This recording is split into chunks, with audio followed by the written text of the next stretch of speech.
Hi, welcome to our training for WhatsApp and how you can use it with your classroom. I'm going to start off with, I have lessons here that I started already, but I do want to go ahead and let you know, first of all, I know the most common place to have WhatsApp is usually on your phones, right? And you can download it on your phones. That's probably the first step. You want to add it to your phone. And basically, you want to go to your app store, whichever one you are using, whether it's app for your iPhone or the Google Play Store, and you want to download WhatsApp onto your phone. Once you have that set up on your phone, I do want to make sure that you guys are aware. A lot of people I talk to, a lot of teachers are not aware that they can actually add this to their desktop. So I am going to, let's see, I'm going to show you. Let me just go back here a little bit. I do want to show where what this looks like. So when you actually download it, so on your desktop, let me just share my screen again so that you can see. The very first thing you're going to see when you start adding it to your desktop is this message. It's going to say to use your WhatsApp on your computer. So you're going to go to the website for WhatsApp and download it to your desktop, and then you're going to come to this step, and basically you're going to go to your WhatsApp on your phone. So that's why that is the first step. You want to go ahead and add it on your phone, and then you want to open this up on the WhatsApp website on your desktop, and then you're going to point your camera to the QR code here, right? And you're going to be able to set it up. So it basically tells you the steps here. You're going to go to your menu, you're going to go to settings, and then you're going to look for the WhatsApp web on your settings under WhatsApp. And then you're going to point your phone to the screen to capture the code, and it happens automatically. So once it recognizes the code, it's going to go ahead and add it to your desktop. So I'm going to go ahead and now go back to my class. So the next thing that you want to do is to add, so it will automatically find your contacts on your phone. On the wrong one. And so you want to make sure that you have added your students. So your students should be in your contacts. That's the first thing before you start your group. Once you have your group ready, so I have one, so I added one of my colleagues on here so that we could do this class. And so once you have a contact ready for your group, you can add as many as you need to. And then the next thing, but for you, if you wanted to just do this as a practice, maybe like I asked my colleague if it was okay for me to add her. And so I can do this practice here. And you can do the same thing if you want to find a colleague. Or you can actually remove, I could remove Anna and it'll keep my group. But the first thing is creating your contacts and then creating, selecting your contact that you want to add. And then you can name your class, whatever the class name is. So I just named this one WhatsApp ESL group, right? And then if you're wanting to use this where you want to make sure that your class is online or on their WhatsApp at the same time that you are sending this information, you want to let them know when your class will start. So you can see some of my messages here. I know I sent these in a little early right before I was getting on here, but if you want to send these maybe a week early, like welcome to my class, we're going to start our first day on this date, whatever the date is. I selected today's date and today's hour just for this session. But you want to go ahead and let them know when your class is starting, any other messages you want to give them, and then letting them know, maybe you want them to start logging in maybe 10 minutes early or 5 minutes early. Just let them know, hey, next class, the first class is at 1 o'clock. Make sure you start logging in at 1. Let me know that you're on, or whatever message you want to leave for your students, right? So let's imagine I sent this out to my class last week, right? And then today, right before class starts, I did want to make sure I reminded my students, hey, we're starting in 10 minutes. Please be ready to participate, right? So I want them to be on and be able to answer some of my questions and follow along with my lesson, right? And then I have, and then I just put in here, so as they're logging in, they can see what the topic is for today. I could have also added the objectives on here if you would like. So kind of the things that you maybe would normally write on the board, you can put that you can put that in here as well. So this is kind of what I would write on my board. If it was my classroom, I would let them know what the topic of the class is. So for this lesson, it's personal information, grammar review of simple present. So we're going to go ahead and do that. And then you can see I deleted a message. So I was practicing. I was trying to figure out if I could save it and then add it later, but that didn't work. So basically, what I'm going to do is actually do it live with you guys, and you'll be able to see how that would work with you guys doing it, right? So I am going to, one of the things that I've already done is to capture the information that I'm going to put in my classroom. So for you, if you are doing a PowerPoint presentation, or if you're using worksheets, or if there's a video, whatever it is that you want to share with your students for the lesson, you want to go ahead and have that saved before. I'm going to do a couple of screens with you on here so you can kind of see how I got these screens saved, but I did put them in my WhatsApp folder here. And so basically, this will make it easier so that when you're with your class, it's already set up and all you're doing is dropping the assignments or the screens right into your chat. The other thing you can do is also record. So you can record your voice, you can record instructions for your students. I'm going to go ahead and start here. So maybe I will, maybe I'll let my class know, hey, thanks for joining.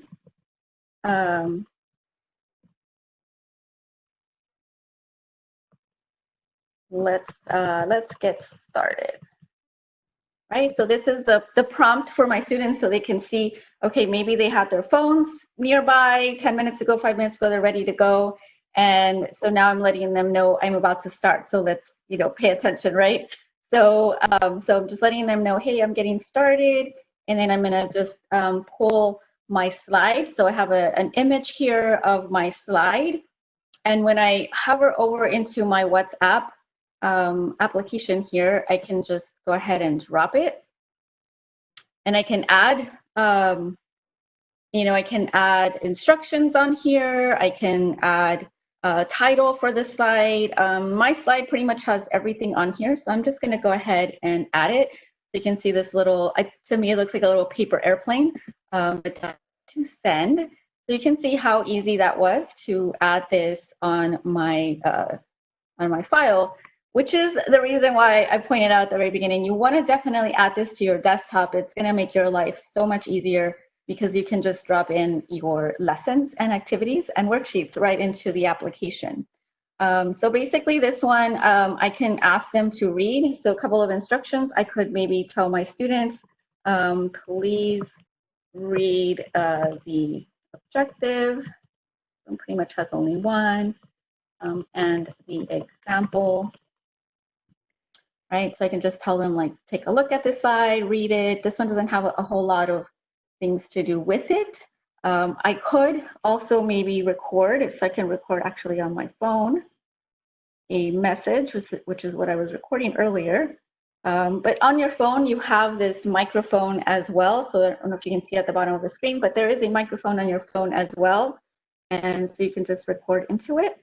And I can say, in this lesson, you are going to review the simple present. For example, I'm a student and I work in a coffee shop. Right, so you can see I recorded on my phone and it went right to the screen here. So now my students can play this back. I think you're going to hear part of my instructions in here too, so I apologize for that, but you can see how it recorded on here.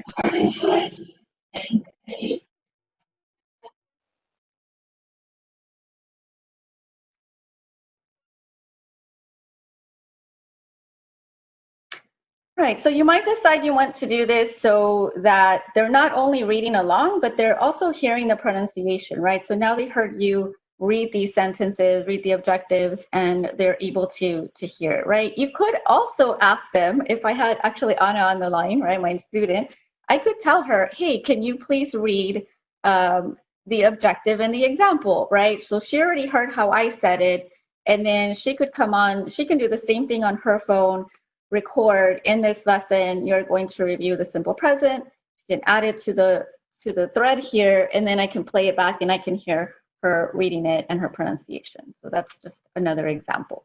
I'm going to keep going. You might think of other things. If this had a little bit more in the picture, I might ask, or even with this one, I could ask, you know, where do you think he works before we even read where he works, right? To see if maybe they can just figure that out from the picture or from the reading, see if they can see like, oh, it's a coffee shop and he works in a coffee shop, right? So you can create discussion. You can ask your students, what do you see in the picture? And then wait a little bit to see what they type. Some of them could speak it right into the phone as well, and then you can see their responses. All right. Okay, so that was my introduction and just getting my students started. So the next part is actually a little bit of reading. So I'm going to just put instructions here. Please read the graph. Okay, so basically it's a paragraph and then there are questions. So I am going to ask them to read the paragraph first, and then in the next set of instructions, I'll say, now please answer these questions. And so first I'm just gonna do one instruction, which is just please read the paragraph, and then I have my paragraph here that I want them to take a look at. I can also, like I did earlier in the other example, I could also read it out for them so that they'll have the audio and they can follow along as they're reading. Another option. I can also point out things here. For example, like, do you notice some of these words or letters are in blue? Why do you think they're in blue? What do you think these words are? Or, you know, I can ask different things here. So whatever you want the lesson to be or how you want to present it, this is where you can give them instructions. So basically right now I have just told my students here to read the paragraph, and then now I'm going to ask them to answer some questions. So I could ask, does anyone have any questions, or do you have any questions on the vocabulary or things like that? So maybe I can just say like, any questions on the vocabulary? Or something like that, right? So some of the things that you might ask your class when they are in person with you or even on a video class, that could be something that you would do here as well. So any questions or any question on vocabulary, any words that you find difficult, whatever you want to ask them, right? You can do that there. And then the next thing, and again, I can ask them to read this back to me. So I could either ask some of the students to read it, or I can have everybody please read this and record it and send it to me, right? So that could be one of the instructions. Once I'm ready to move on, I can drop the next set of my slide here. And it actually has the instructions there, but I'm just gonna put it here just to make sure they remember. So read the paragraph. Maybe I'll say again, right?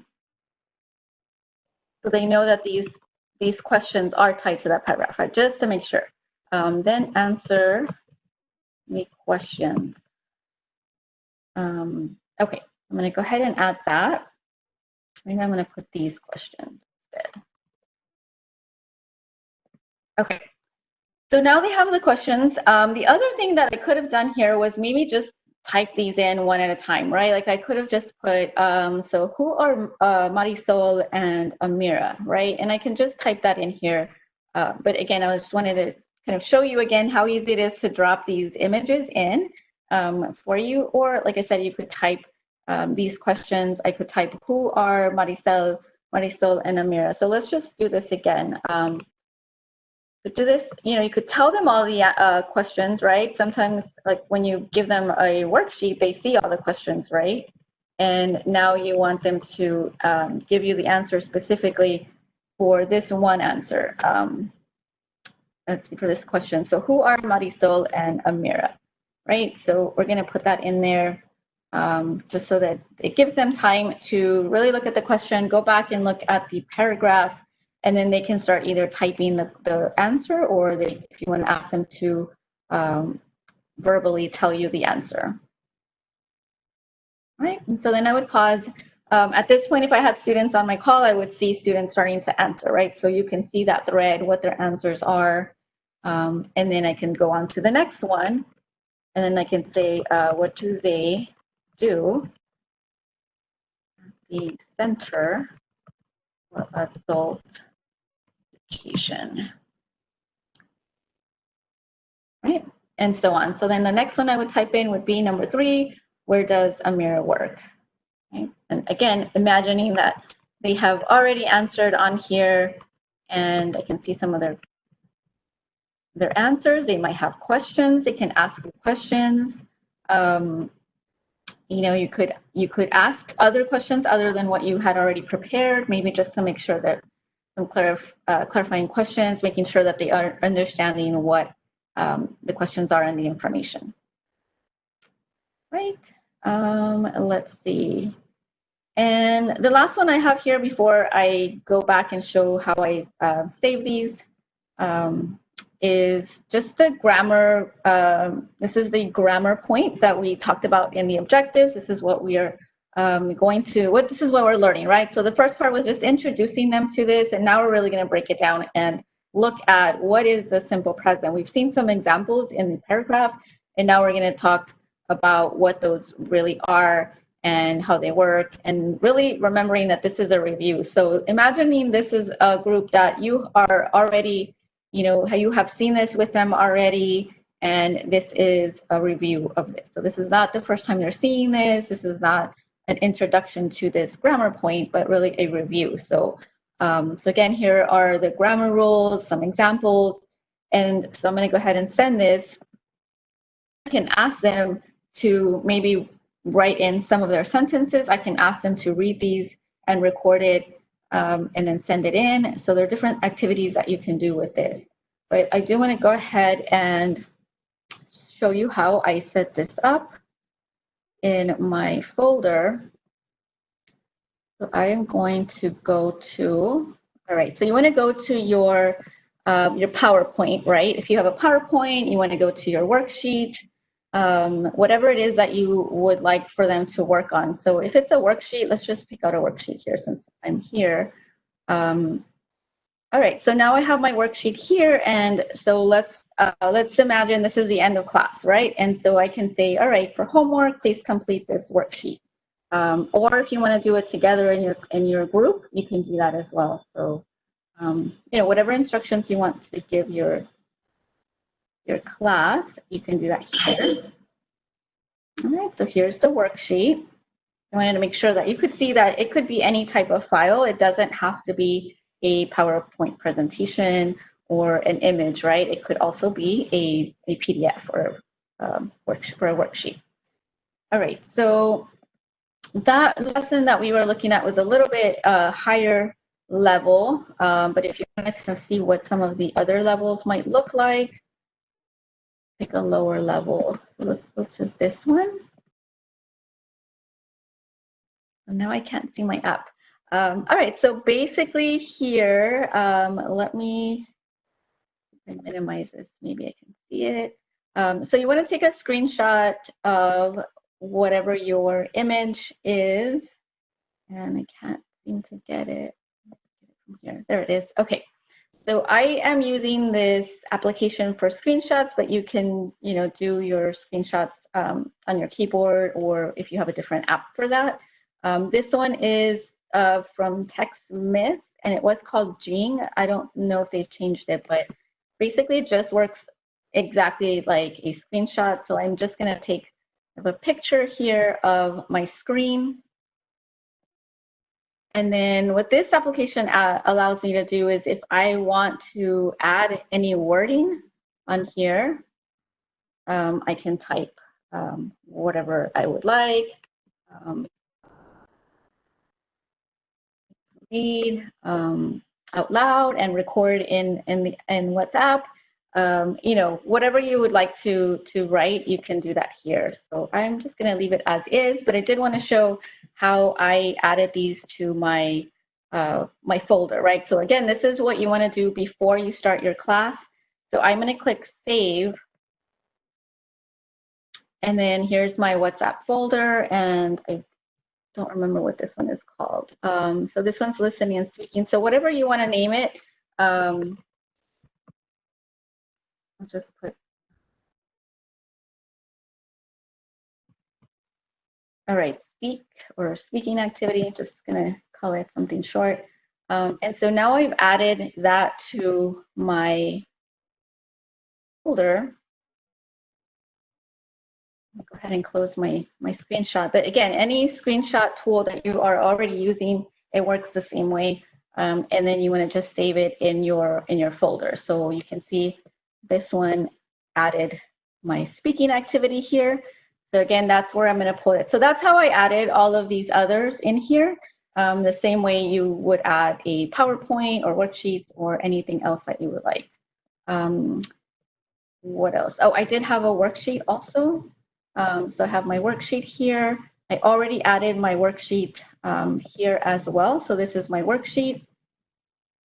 And I have also already dropped the worksheet into the WhatsApp here. Right, and so basically that is my example of my class, right? I might do a few more things. If I had actual students in here, right, you could have that interaction and ask questions and have them ask you questions as well. The other thing is you could also let your class know. So you want to decide how long you want to have this up as well. Just as a suggestion, keep in mind that the more you're adding in here recordings and images and things like that, it's going to start to take up a lot of space. And so you want to try to keep it clean and letting students know, maybe let them know this lesson is going to be up for the next 2 weeks or for the month or whatever you want to let them know so that they can go back and review. But you do want to keep that in mind and how often you want to be clearing some of these things out or making sure you check your settings so that it's not all saving on your phone and dragging, the space on your phone, because that has happened to me a few times. And so you don't want that to happen to you as well. So, but yeah, that's it. I could just end my class here, great session. See you or talk to you all next class. Please be, well, I was going to say please be on time, but maybe please be here, let's see, 5 minutes early or something. I don't know, whatever you want to let them know, right? And if you want them to be able to contact you or send you any information, you can do that there. So whatever you want to give them to let them know the class has ended, or any other instructions, you can put that there for your students. And basically that's it. If you have any questions, feel free to contact me. I'm sure they will share the information for you to get in touch with me. If you want to practice, I would love to practice with you. We can practice in my ESL group here. All right, have a great day. Thank you so much.